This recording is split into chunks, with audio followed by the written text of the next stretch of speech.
ॐ श्री परमात्मने नमः। अथ अष्टादशोऽध्यायः। मोक्षसंन्यासयोगः। अर्जुन उवाच सन्न्यासस्य महाबाहो तत्त्वमिच्छामि वेदितुम् त्यागस्य च हृषीकेश पृथक् केशिनिषूदन। श्रीभगवानुवाच काम्यानां कर्मणां न्यासं सन्न्यासं कवयो विदुः सर्वकर्मफलत्यागं प्राहुस्त्यागौ विचक्षणाः त्याज्यं दोषवदित्येके कर्म प्राहुर्मनीषिणः यज्ञदानतपः कर्म न त्याज्यमिति चापरे निश्चयं शृणु मे तत्र त्यागे भरतसत्तम त्यागो हि पुरुषव्याघ्र त्रिविधः सम्प्रकीर्तितः यज्ञदानतपः कर्म न त्याज्यं कार्यमेव तत् यज्ञो दानं तपश्चैव पावनानि मनीषिणाम् एतान्यपि तु कर्माणि सङ्गं त्यक्त्वा फलानि च कर्तव्यानीति मे पार्थ निश्चितं मतमुत्तमम् नियतस्य तु सन्न्यासः कर्मणो नोपपद्यते मोहात् तस्य परित्यागः तामसः परिकीर्तितः दुःखमित्येव यत् कर्म कायक्लेशभयात् त्यजेत् स कृत्वा राजसं त्यागं नैव त्यागफलं लभेत् कार्यमेत्येव यत् कर्म नियतं क्रियतेऽर्जुन सङ्गं त्यक्त्वा फलं चैव सत्यागः सात्विको मतः न द्वेष्ट्य कुशलं कर्म कुशलेनानुषज्यते त्यागी सत्त्वसमाविष्टः मेधावी छिन्न संशयः न हि देहभृता शक्यं त्यक्तुं कर्माण्यशेषतः यस्तु कर्मफलत्यागी सत्यागीत्यभिधीयते अनिष्टमिष्टं मिश्रं च त्रिविधं कर्मणः फलं भवत्यत्यागिनां प्रेत्य न तु सन्न्यासिनां क्वचित् पञ्चैतानि महाबाहो कारणानि निबोध मे सांख्ये कृतान्ते प्रोक्तानि सिद्धये सर्वकर्मणाम् अधिष्ठानं तथा कर्ता करणं च पृथग्विधं विविधाश्च पृथक् चेष्टाः जैवं चैवात्र पञ्चमं शरीरवाङ्मनोभिर्यत् कर्म प्रारभते नरः न्याय्यौ वा विपरीतौ वा पञ्चैते तस्य हेतवः तत्रैवं सति कर्तारम् आत्मानं केवलं तु यः पश्यत्यकृतबुद्धित्वात् न स पश्यति दुर्मतिः यस्य नाहङ्कृतो भावः बुद्धिर्यस्य न लिप्यते हत्वापि स इमान् लोकान् न हन्ति न निबध्यते ज्ञानं ज्ञेयं परिज्ञाता त्रिविधा कर्म चोदना करणं कर्म कर्तेति त्रिविधः कर्म संग्रहः ज्ञानं कर्म च कर्ता च त्रिधैव गुणभेदतः प्रोच्यते गुणसङ्ख्याने यथावत् शृणुतान्यपि सर्वभूतेषु येनैकं भावमव्ययमीक्षते अविभक्तौ विभक्तेषु तज्ज्ञानौ विद्धि सात्विकं पृथक्त्वेन तु यज्ञानं नानाभावान् पृथक्विधान् वेत्ति सर्वेषु भूतेषु तज्ज्ञानौ विद्धि राजसं यत्तु कृत्स्नवदेकस्मिन् कार्ये सक्तमहैतुकम् अतत्त्वार्थवदल्पञ्च तत्तामसमुदाहृतं नियतं सङ्गरहितम् अरागद्वेषतः कृतम्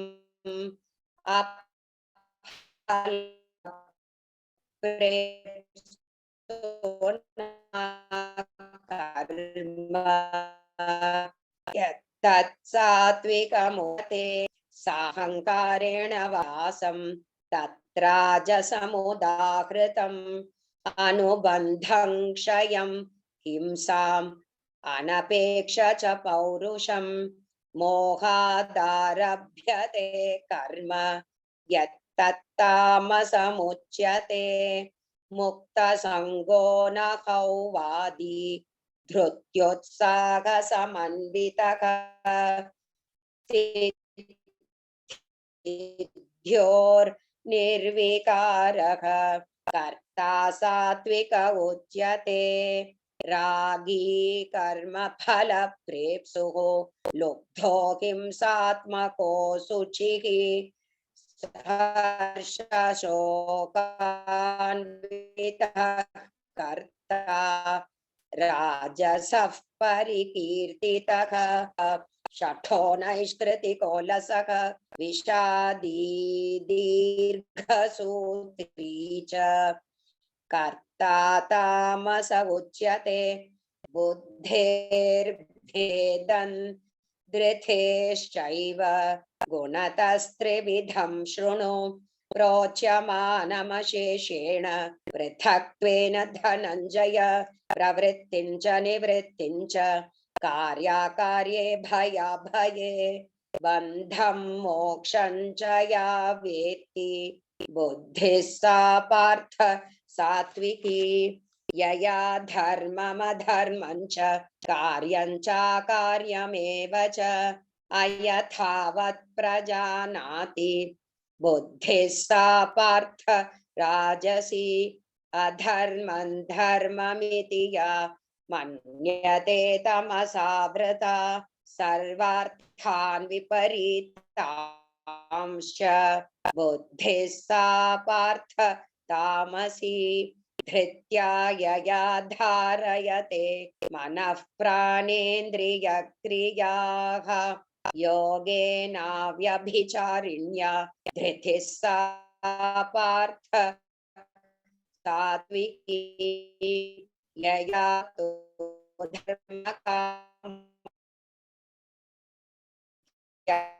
धारयते अर्जुन प्रसंगेन फलाकांक्षी धृतिः सा पार्थ राजसी स्वप्नं भयं शोकं विषादमदमेवाह धृतिः सा पार्थ तामसी सुखं त्विदां शृणु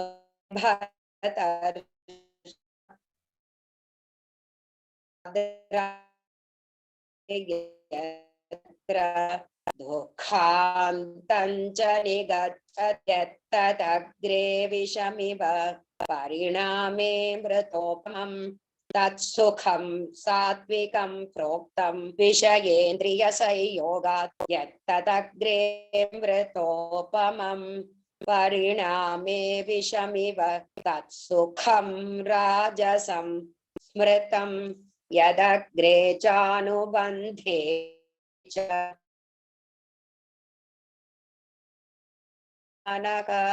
निद्रालस्य प्रमोदोत्थं तत्तामसमुदाहृतं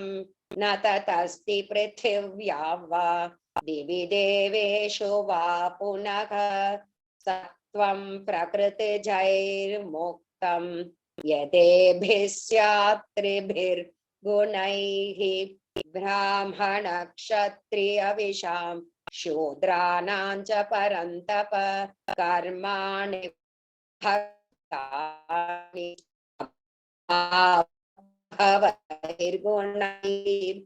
शमोदमस्तपः शौचं क्षान्तिरार्जवमेव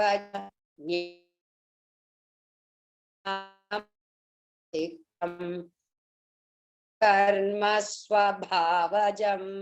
शौर्यं तेजो धृतिर्दाक्ष्यं दानमीश्वरभावश्च क्षात्रं कर्म स्वनिज्यं वैश्यकर्म स्वभावजं परिचर्यात्मकं कर्म शूद्रस्यापि स्वभावजं स्वे स्वे कर्मण्यभिरतः संसिद्धिर्लभते नरः स्वकर्मनिरतः सिद्धिं यथा विन्दति तच्छृणु यतः प्रवृत्तिर्भूतानां येन सर्वमिदं ततं स्वकर्मणा तमभ्यर्च्य सिद्धिं विन्दति मानवः श्रेयान् स्वधर्मो विगुणः परधर्मात् स्वनुष्ठितात् स्वभावनियतं कर्म कुर्वन्नाप्नोति किल्बिषम् सहजं कर्म कौन्तेय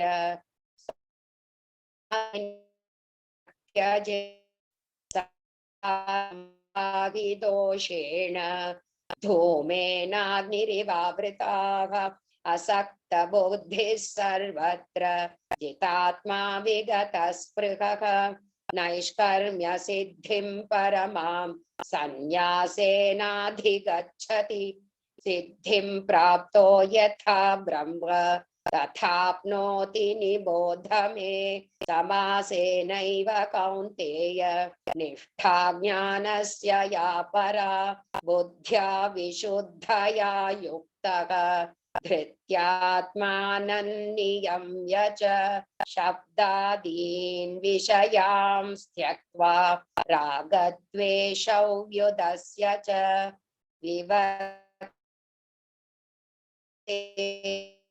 लग्भाषी यतवा कायमानसः ध्यानयोगपरो नित्यं वैराग्यं समुपाश्रितः अहंकारं बलं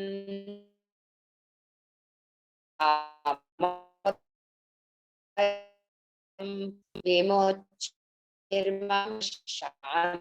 ब्रह्म भूयाय कल्पते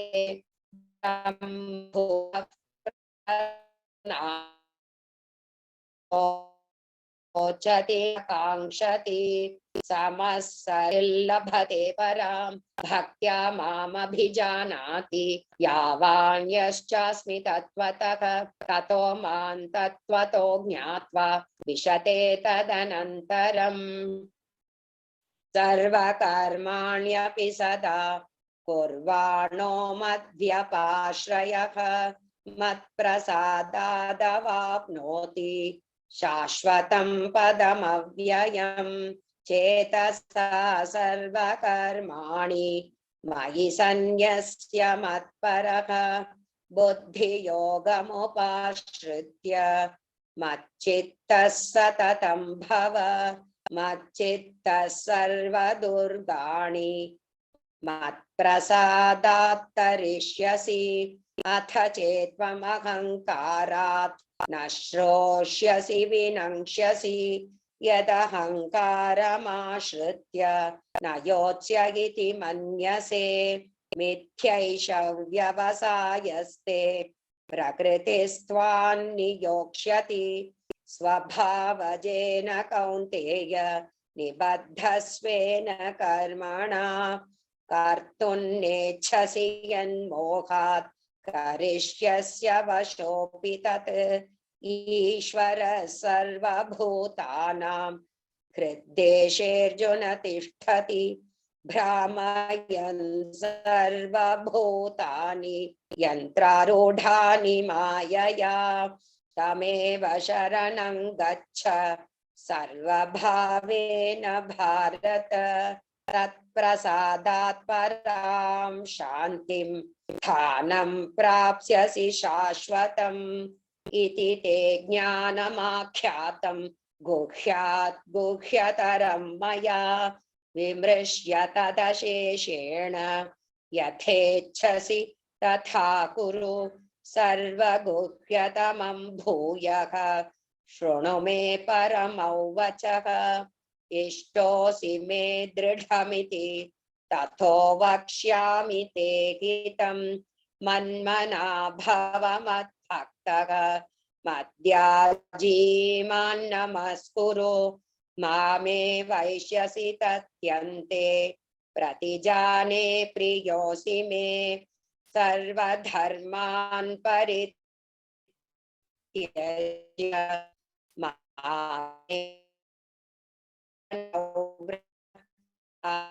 त्वा सर्वपापेभ्यः इदं ते न तपस्काय न भक्ताय कदाचन न चाशुश्रूषते न मायति य इमं परमं गुह्यं मद्भक्तेष्वभिधास्यति भक्तिं मयि परां कृत्वा मामे वैष्यत्य संशयः न च तस्मान् मनुष्येषु भविता न च मे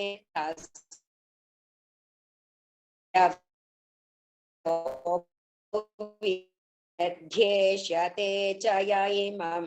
धर्म्यं सौवयज्ञेन तेनाहम् इष्टस्यामिति मे मतिः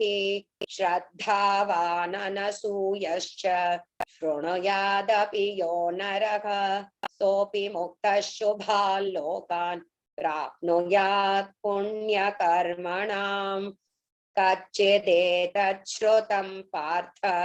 त्वयैकाग्रेण चेतसा कच्चिदज्ञानसम्मोहः प्रनष्टस्ते धनञ्जय अर्जुन उवाच नष्टो मोहस्मृतिर्लब्धा त्वत्प्रसादान्मयाच्युत स्थितोऽस्मि गतः सन्देहः करिष्ये वचनं तव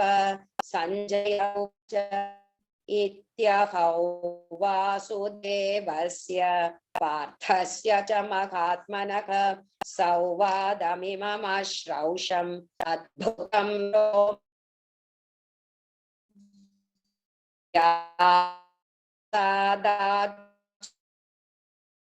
एतमुख्यमहं परं योगैयोगेश्वरात् कृष्णात् कथयतः स्वयं राजन् संस्मृत्य संवादमिममद्भुतार्जुनयोः पुण्यं हृष्यामि स्मृत्य संस्मृत्य रूपमत्यद्भुतं हरेः विस्मयो मे महान् राजन् हृष्यामि च पुनः पुनः यत्र योगेश्वरः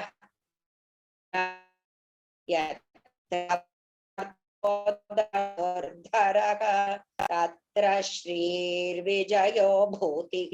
ध्रुवानीतिर्मतिर्मम ॐ तत्सदिति श्रीमद्भगवद्गीतासु उपनिषत्सु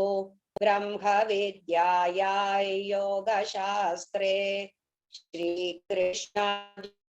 संवादे मोक्षसंन्यासयोगो नाम 18ोऽध्यायः।